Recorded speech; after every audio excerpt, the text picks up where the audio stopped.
your intrinsic agency is your spirit. This is a very important question that most people don't get. Would you need a Tony Robbins if you had intrinsic agency? No. Exactly. There's no reason to be motivated. Motivated is all extrinsic. I need to Ah. create that way for you to discover it, like I just did with you, by the way. Welcome to Making It, the podcast where winning entrepreneurs share how they're building for success and the lessons they're learning along the way.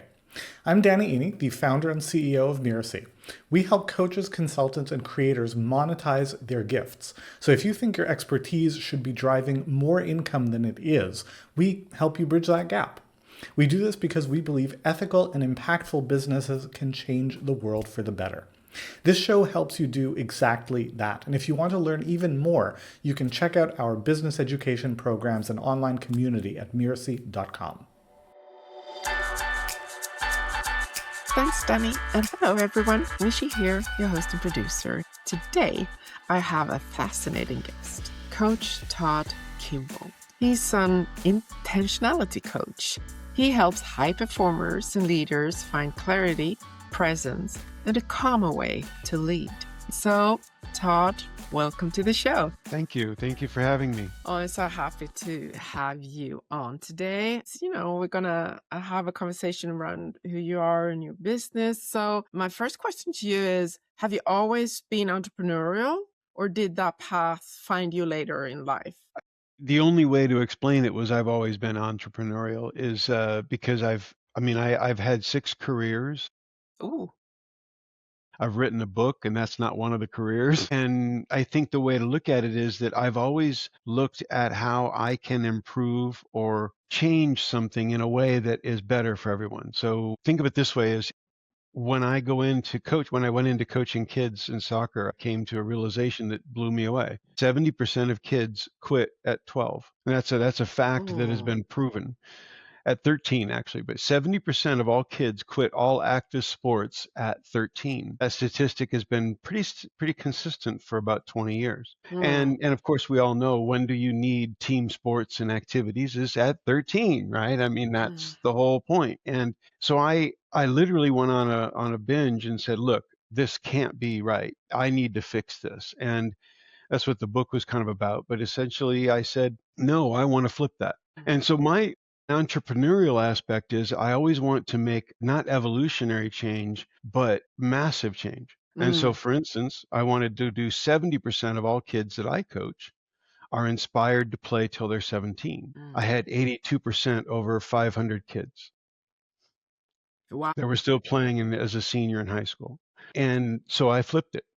Yeah. Literally. When I got into sales of life insurance, I said, I don't like this selling with fear stuff. This selling with fear, you're asking people to use a tool that they're not comfortable with, invoking fear in another human, and then say, now go sell that. Yeah. And I said, no, I'm not going to do that. And so that was literally 2 years ago this month. I've launched already my zero resistance sales methodology, which is called Lead with Love. Leap of love.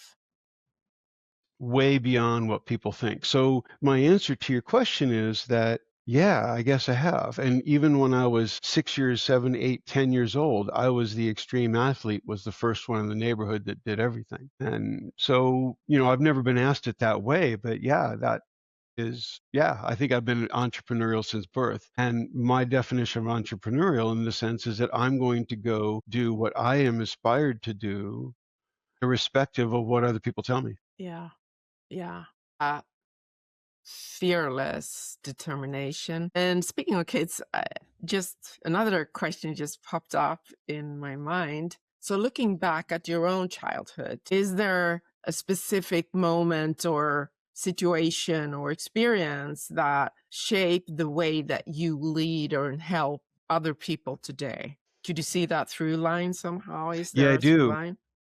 I like the through line. I do. It was probably, I just recently wrote about this and I wouldn't have remembered, but when I was 15, my parents moved from Michigan to California, which meant I went from a city of 1,500 people to a high school of 1,600 people. And yeah, that was a culture shock. And what it did is I literally had no dates, no friends for 2 years. Okay. So I went inward, right?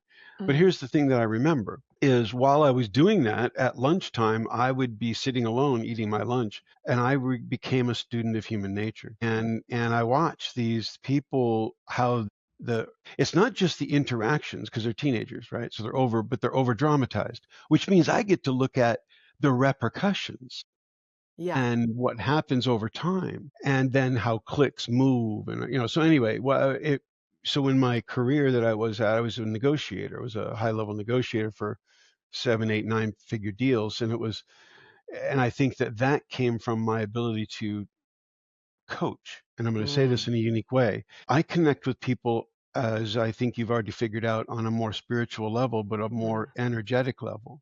And when I can connect with someone on an energetic level, I bypass what I call the three amigos. The three amigos are the two that most people recognize: ego and amygdala. Amygdala protects your physical self. Ego protects the sense of self. The third one was the key for me recently is cognitive conflict. Cognitive conflict is how we create our box of who we think we are. Ooh. And I don't address the box. I ignore the box so that those three amigos are never peaked. Now, who am I talking to? I'm talking to their true self. And I didn't know I was doing it while negotiating until 10 years later when I started reflecting on it.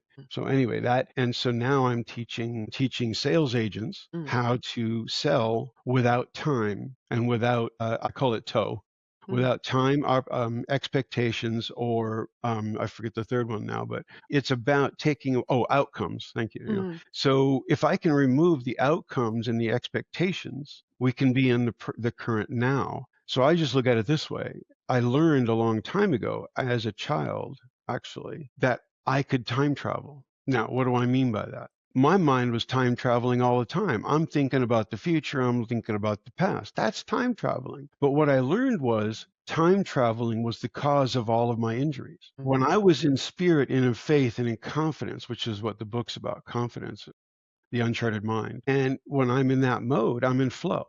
When I'm in flow, I'm in alignment with my purpose, my spirit, my intention. Okay. In that mode, there is zero judgment and there is zero anything. Why? Because you're in that moment. There's nothing. But what's the first thing you need to make a judgment?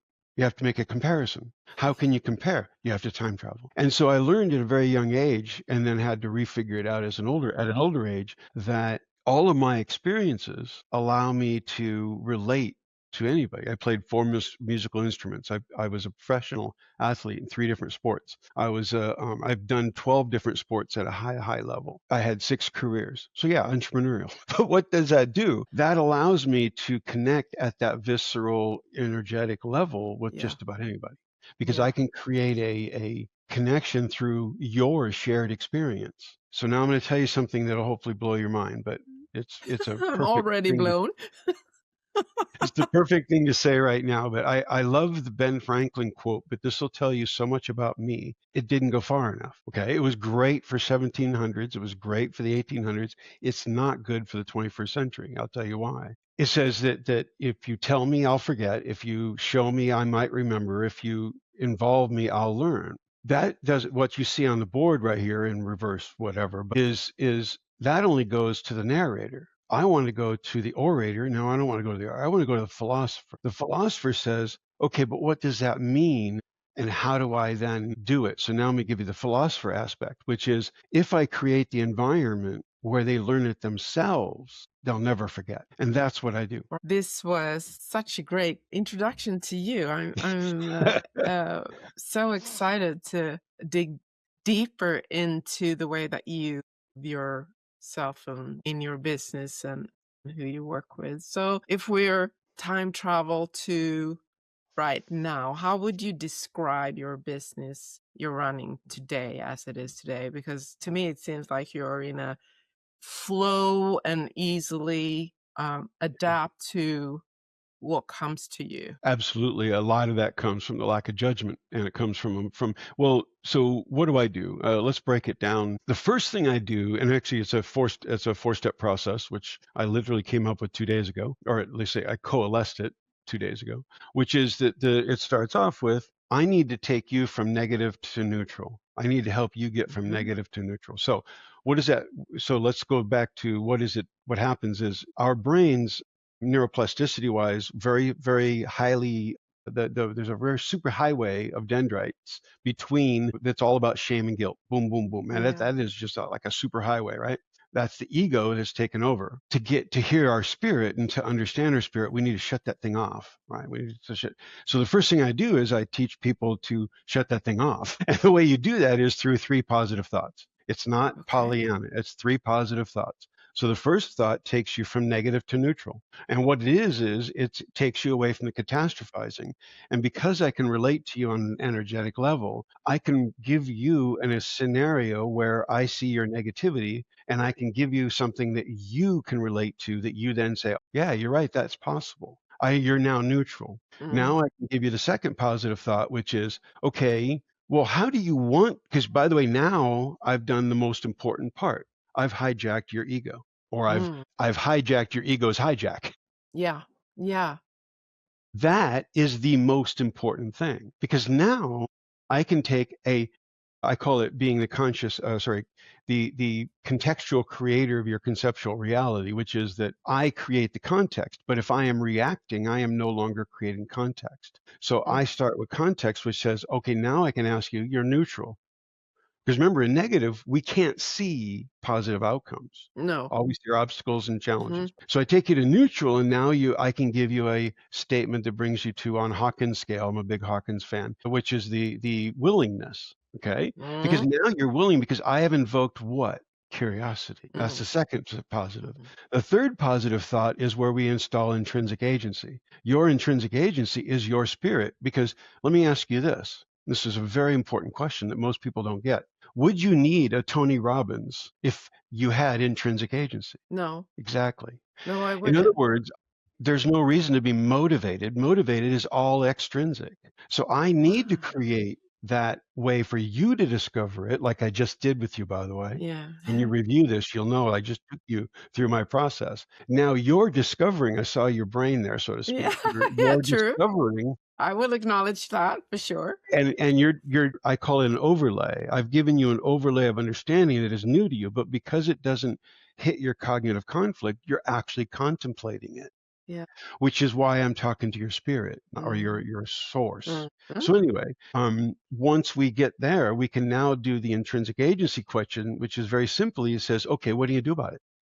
Exactly. It's really that simple. Yeah. And it's so hard sometimes to answer what do I do about it. It's I can see it in people around me, but also in myself. Like when I get that question, regardless of what might be the reason for me to feel stuck or being hijacked by my ego, I say, what are you going to do about it?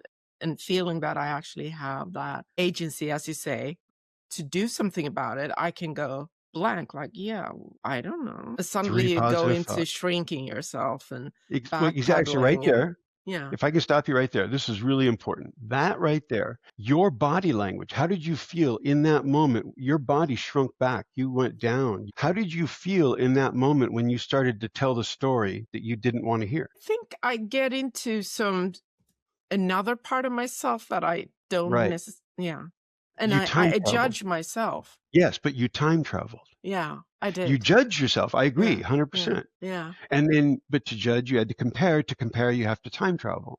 In that moment, you felt shame. Oh, that's the guilt truth. or fear or any of whatever. those. But absolutely. Right.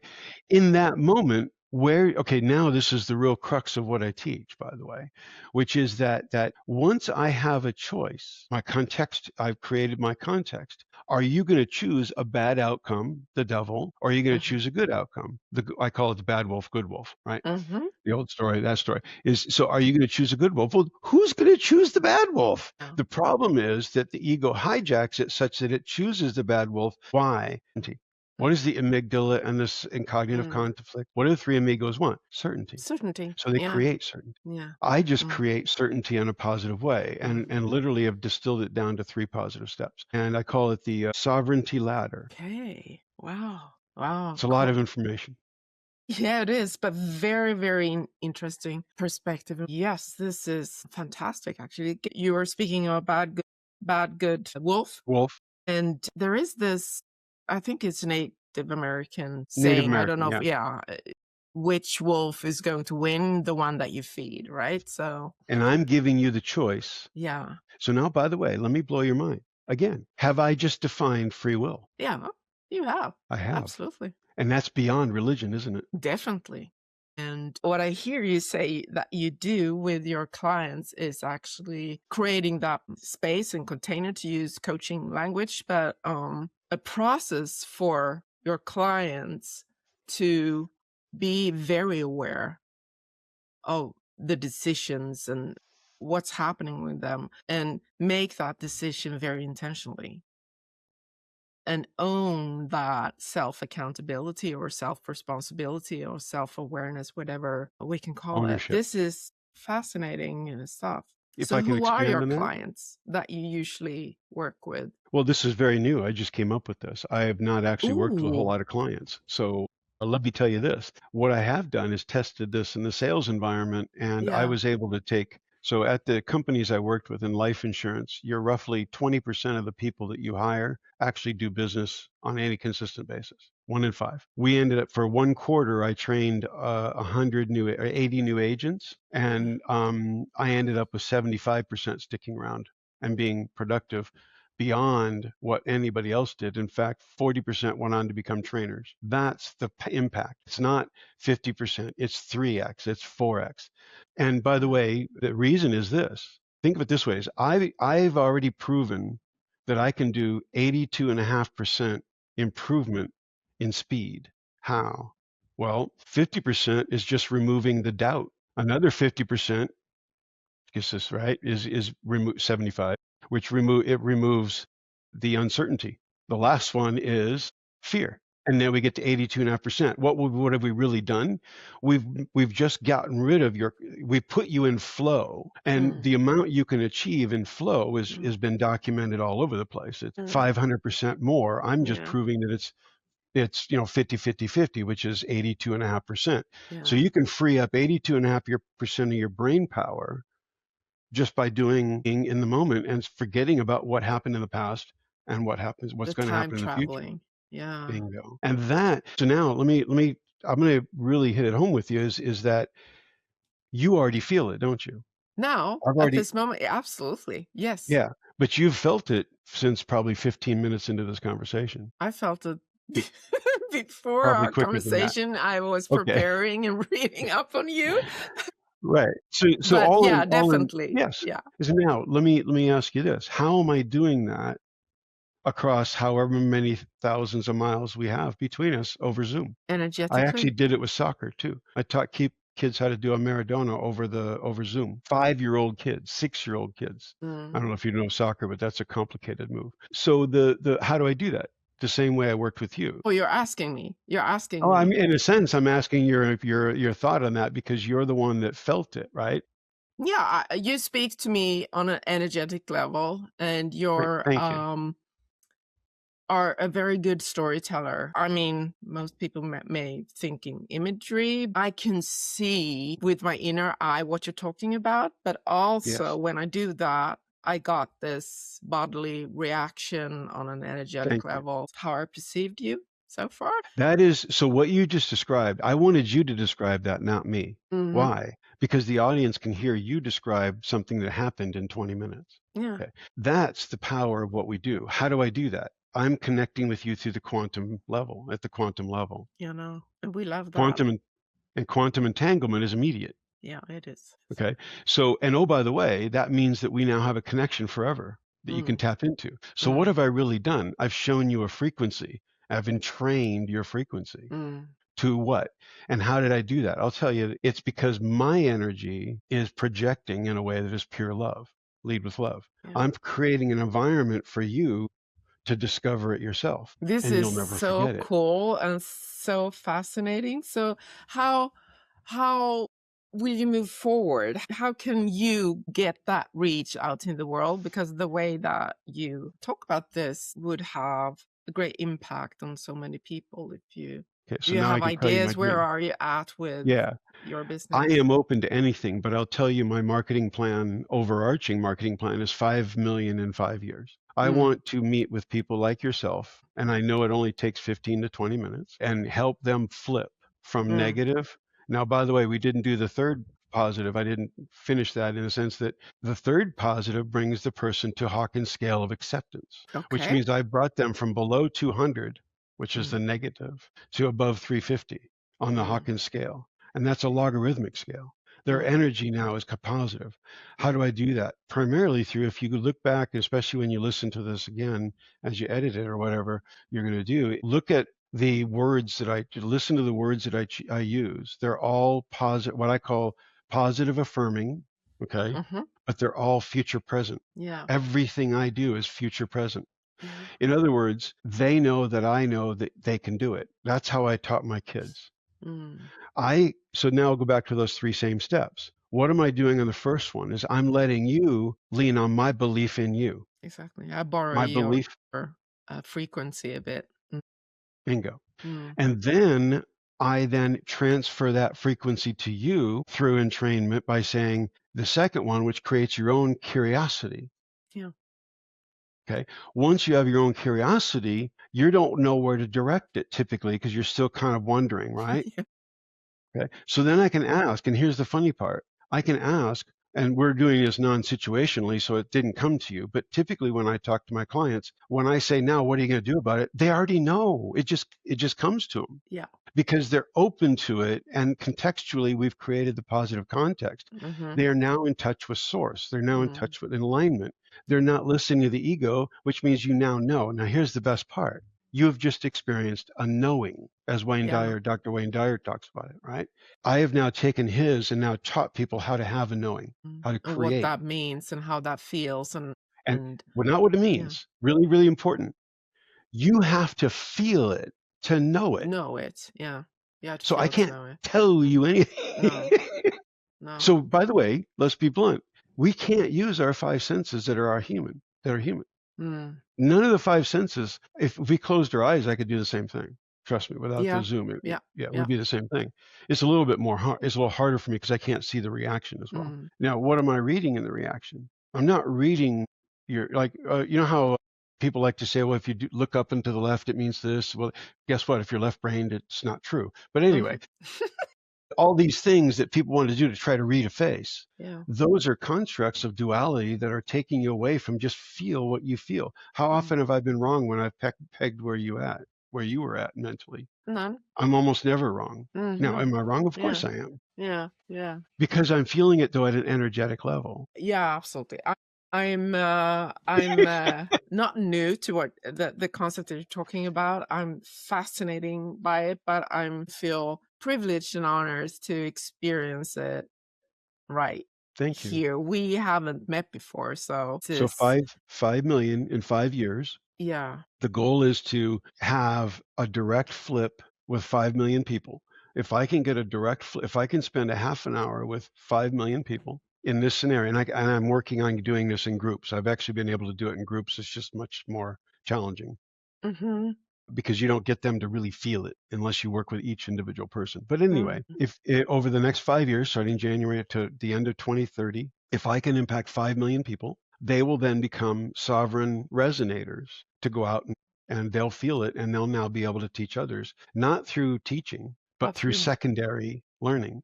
So one of the things I want to share with you that is really important for the audience is when I was coaching kids, my dad said something to me a long time ago. I said, the parents are going to get me out of coaching. The kids are great. The parents are the ones who are going to make me quit. He goes, well, you're a smart guy. Figure out how to manage your parents. So I did. mm-hmm. Guess what? When kids are not struggling, when the parents are watching their kids play a game and the kids are not struggling and are actually expressing themselves with freedom of movement, Yeah. they see it, they feel it, Yeah. and they immediately shut up. And guess what? I've had parents come up to me, and multiple parents come up to me and say, I am changing the way I raise my kids because of what I see how you coach. And that to me is the ultimate, because I never taught them how to raise their kids. I No. modeled it. Yeah. I was being it. Instead of saying, hey, parent, look at how I think you should raise your kid. Right. Yeah. You inspired the parents by, as you said, modeling. And so through that secondary being. now we've Modeling being? Yes. Yeah. Being. Modeling being. So I am showing them how to be, because when I am being that, I am projecting that frequency, aren't I? Yes, absolutely. And then they like that frequency. See, here's the best part. As soon as you felt that frequency, you were able to move. I mean, you're not a negative person to begin with, but my point was that you could feel the frequency building, right? You felt the energy build, didn't you? Yeah. Okay. That was you building your own energy through the connection that we create. But also, I believe it's quite frankly, just a co-creative. Because we're co-creating here, it gets your juices going. You get excited. And so now you're creating energy to co-create on what you just learned. Yeah. And here's the best part. Over the next week or two, you're going to have more epiphanies based on that, the new overlay. We're all interconnected in that sense in so many ways. So you were mentioning alignment earlier. So when you notice in yourself that you're drifting out of your own alignment, what's the first small signal you pay attention to? I think that would be interesting for us to know what to sort of look for, quote unquote, but feel for. So this is where my methodology actually goes to the next level, and that is that there is an actual mechanism I can teach, and I can teach people to teach it, which is even better. To answer your question is the first thing you recognize is the question is the answer. So when you're in flow, you have zero doubt. So then doubt becomes the answer, the null hypothesis, right?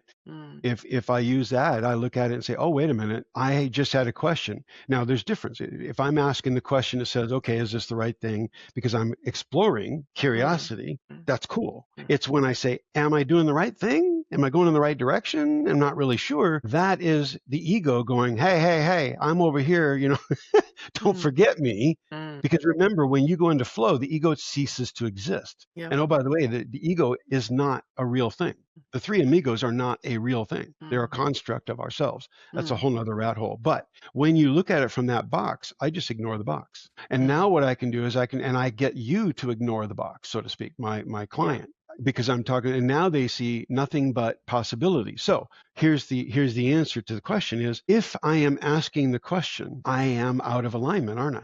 Per definition. Okay, so because if you were in alignment, you wouldn't question yourself. The second trigger is, am I noticing my body do this? Because if you noticed it, you're not in alignment.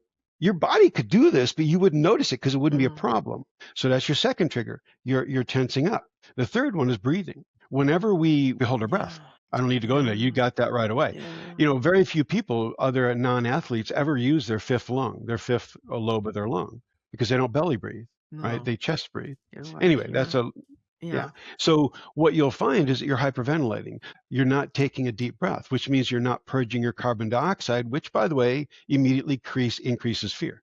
Yes. Lack of oxygen. Right? You've now invoked the amygdala. Why? That's what the amygdala wants. That's what the ego wants. Anyway, that's a whole nother rat hole too.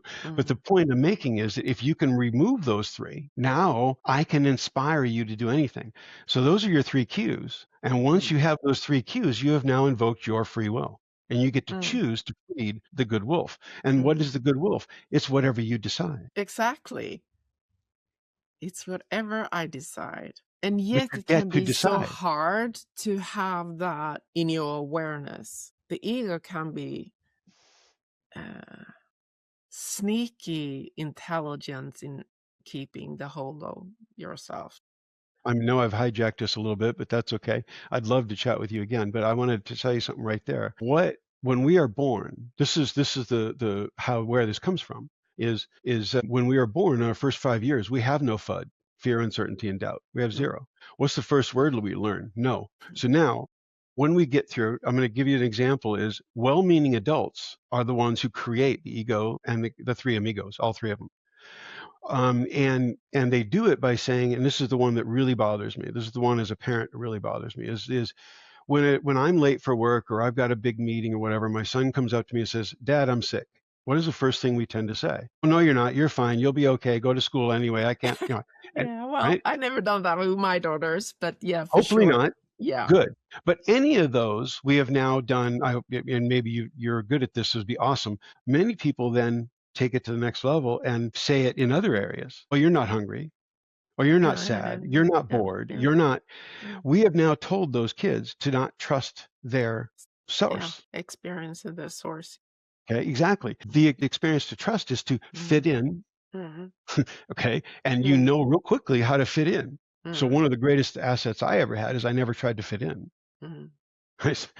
My parents drove them nuts.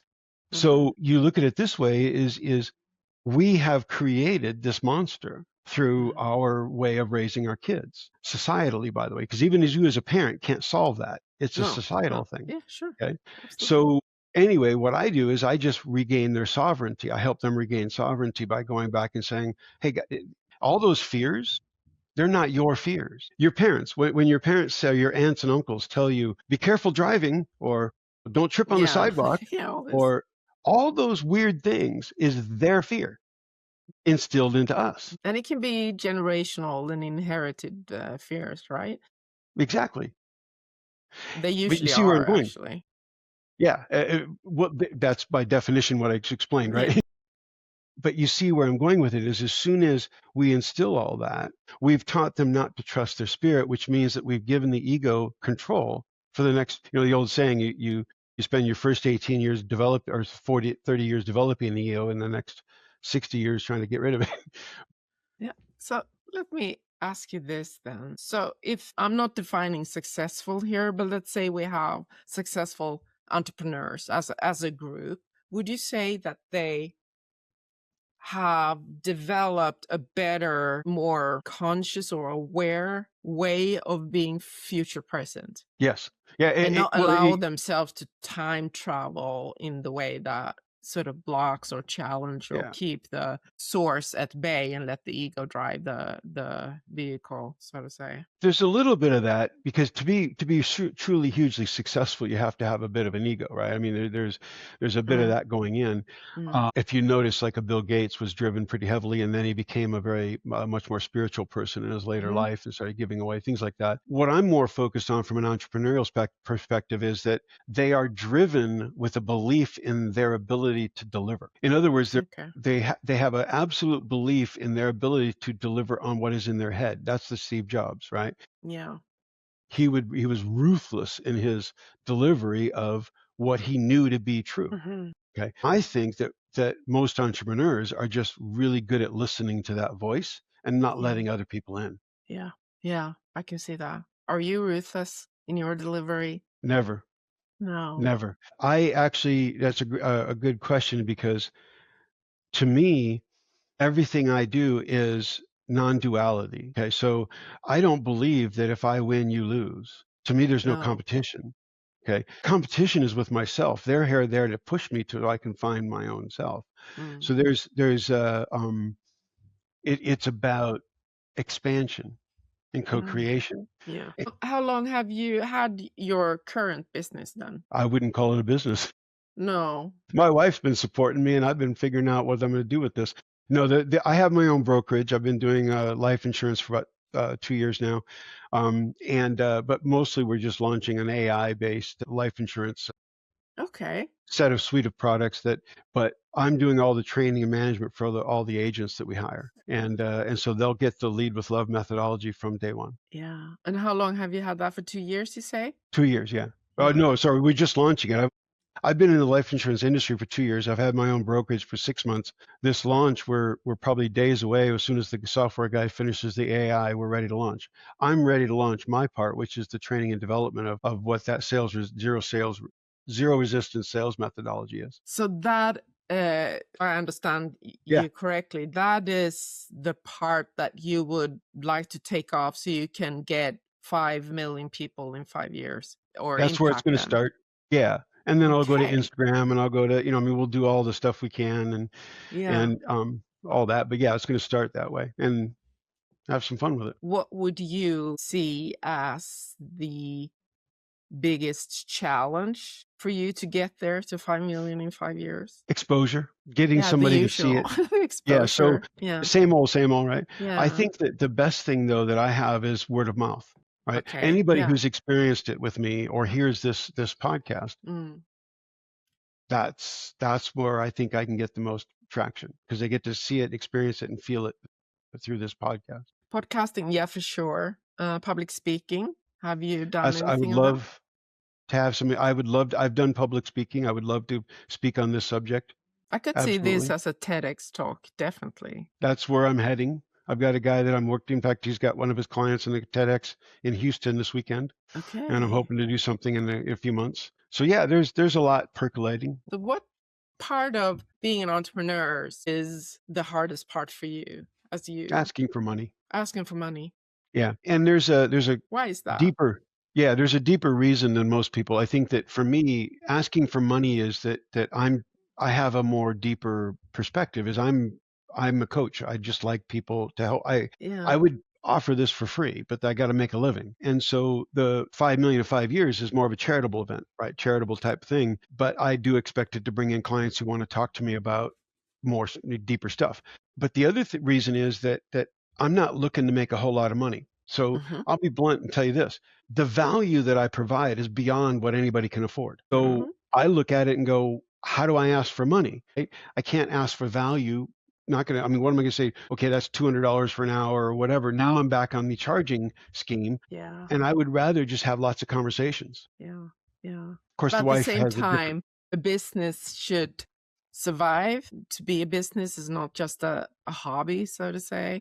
No, I'm going to actually tell you where that's going. I am a firm believer and firm belief that when I build it, they will come. Yeah. The money's coming. I'm not worried Yeah. about the money. Yeah. It's a matter of No. when it's coming. Yeah. You don't Yeah, focus on the money per se. That I'm going to doesn't do mean none of. that you don't want or need money to sustain the business and yourself, right? Oh, I'm in debt. I'm in debt. We need money. None of, but I know. Remember, I get rid of time, Mhm. outcomes, and expectations. Yeah. And if I sit here and look at the outcome, what am I going to do? I'm going to time travel. It's going to create what? Am I going to be in my creative flow mode if I'm in that? No. No. Right. What is my greatest asset? Being in flow when I'm in a conversation. So that which takes me away from my flow is of no use to me. Mhm. And that is time traveling. By the way, I don't, we're still recording, but I'll tell you this: is you might not want to put this in there, but when I mentioned the Tony Robbins thing, what Tony Robbins and all these guys do are wonderful, right? But I am obviating the need for them completely. You don't need motivation when you have intrinsic agency. True. But obviously there's I agree. motivators that, yeah. Mm. But there's another thing we don't need: psychology. What is the whole point of psychology? I'm a double major with psychology and business, so I have a little bit but I sit there and I go, well, what's the point of psychology? It's to address the ego. That's the whole point. And what do you have to do to address the ego? Time travel. So somebody asked me, are you a Jungian or a Freudian or any of the This others? is interesting. Yeah. Right? I'm none of those, because I'm not addressing the ego. Mm. And that hit me about 3 days ago. Mm. And so it's kind of like I've literally, if I can get people to feel the energy that you're experiencing, are you now motivated to go back and look at pain? Bingo. And I've given you a tool to not feel that pain. I would kind of tell you that Please. I wouldn't want to look at pain from the perspective that I relive whatever pain I've experienced, but I can be curious about the concept of pain. Thank you. That right there is the crux of the whole thing. Yeah. Is if I am unattached and I am Yeah. out, and the only way to become unattached is to get rid of Yeah. you then become unattached. Now I can look at it with curiosity. So for instance, I'm 10 years sober next month. And that Yes. alcoholism was critical to me. I actually thank it. It was one of the greatest things that happened to me. And I was to the point where, and I'll share this if this is very important. I was at the point of planning my suicide, absolutely thinking that my family would be better off without me. That's how fucked up it was. Yeah. There's Yeah, no I other way know. to put it. And yet that contrast is what allows me to do what I'm doing today. Yeah. Because here's what it did. It launched, there's two things. my 30-day chip, I went to get it and I had a speech and I said, there's two things I learned: surrender and act as if. Act as if there's a higher power, and surrender to that higher power. When I did those two things, that's the 10-year journey I've been on, is what you're seeing now. So when I look back at my alcoholism, I had 3 hip surgeries because of a replacement for my extreme athlete stuff. I had a staph infection, right? No fun.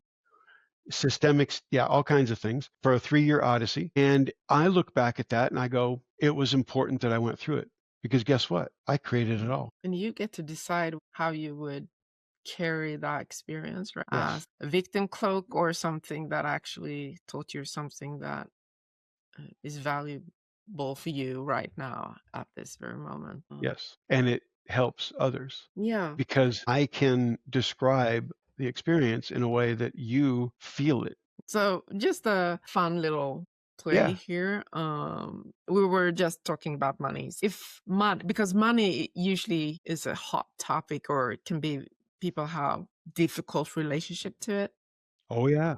With all sorts of limiting beliefs. So if money could talk, right? What do you think it would most want people to understand about their relationship to it? Great question. I will use the law of attraction on this one and say that money wants you to attract it with love. Say, go back to, if I do what I love, money will come. I've learned that. We hear this throughout our life. Do what you love and don't worry about money. I actually now can tell you exactly why, which was kind of part of what I wanted to do, why that statement is so true, that young people have not experienced enough to know that or feel it. But yes, the money, the relationship, I think money wants to tell you that, hey, go do what you love and I'll be there. And yet, I think where people tend to push back on that is, that's easy to say. Of course it is. But let me ask you this. Let's go down that. That's a wonderful opportunity for me to exercise what I do. So you're right. And I have overcome that, or still overcoming it, maybe another way to put it, because I'm not rich. But what it comes down to is we need to remove those. So when we think of money, what's the first thing that comes to our mind? Not having enough. Almost everybody will tell you that. Lack, scarcity. Lack. Yeah, sure. Exactly. There's the free will that I'm talking about right there. That is the point of the Uncharted Mind book. I wouldn't let any of my kids in soccer say the word can't. If I ever heard the word can't, they all did burpees. It was a mental reset. And I wouldn't let them use what if. The point is, go figure it out. I mean, that's kind of the point, right? Yeah. And so when you do that, the kids literally don't see that they can't. Because what am I doing there? I'm creating the energetic environment of success. I could show you a video of a 5-year-old doing a Maradona, which is a complicated spin move on the ball, in front of a mannequin. And she does about 5 in a row. I have a video of it.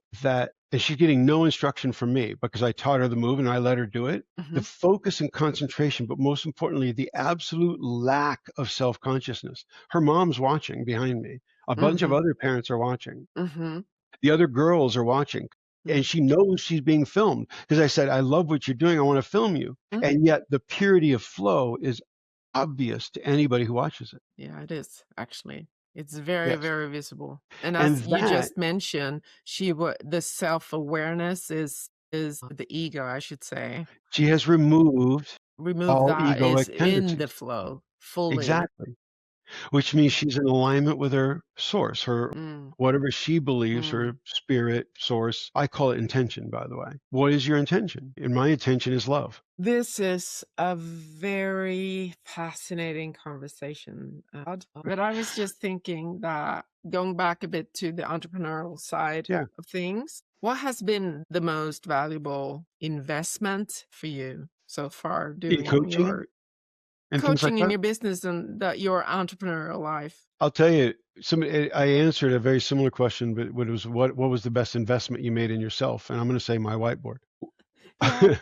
Why do I say that? Well, it's curiosity. That's really all it is. So I went and read Hawkins' Power versus Force. I loved it so much, I pretty much didn't do anything but read the other 9 books in the next 6 months. That's all. I mean, I wanted to absorb everything that Hawkins ever did. I did that with Wayne Dyer. I've done that with Joe Dispenza. The key is that I was curious. So here's the advice I would give all entrepreneurs. believe in yourself and never look at a challenge as a challenge. A challenge and an obstacle is nothing more than a perspective. So somebody told me a while ago, he says, you don't teach people how to go over or through or around the mountain, you remove the mountain.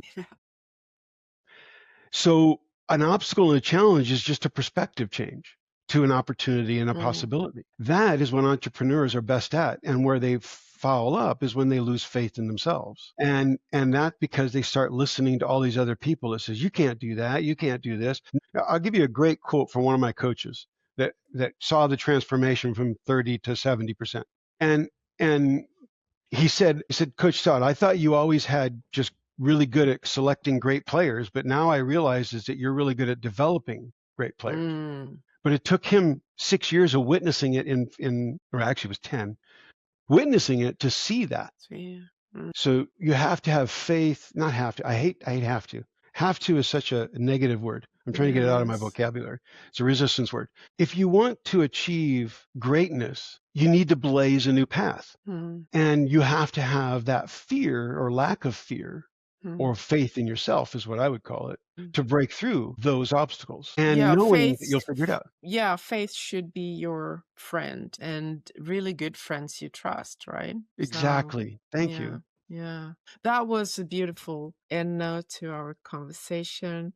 It's going to Thank you, be Nishi. a long episode, and I'm happy about that. It's been fascinating. But before we wrap up, where can people find out more about you and your work? Okay. Yeah, it's coach-todd.com.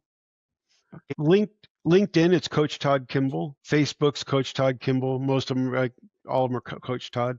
We will share that both in the show notes for the podcast players and down below on YouTube. So I just want to say from the bottom of my heart and soul, Coach Todd, thank you for coming to this little corner of the podcast world and share all the things that you did. So thank you so much, Todd, for coming to the show. Thank you for the opportunity. I really appreciate it. And thank you so much, everyone, for tuning in. Our dear listeners, we'll see you next time. And here's Danny to close out the episode. That's it for this episode of Making It. Thanks for watching or listening. If you enjoyed it, please subscribe and like on YouTube or your favorite podcast player to catch future episodes. This show is brought to you by Miracy. We help coaches, consultants, and creators monetize their gifts. So if you think your expertise should be driving more income than it is, we help you bridge that gap. We do this because we believe ethical and impactful business can change the world for the better. This show helps you do exactly that. And if you want to learn even more, you can check out our business education programs and online community at Miracy.com.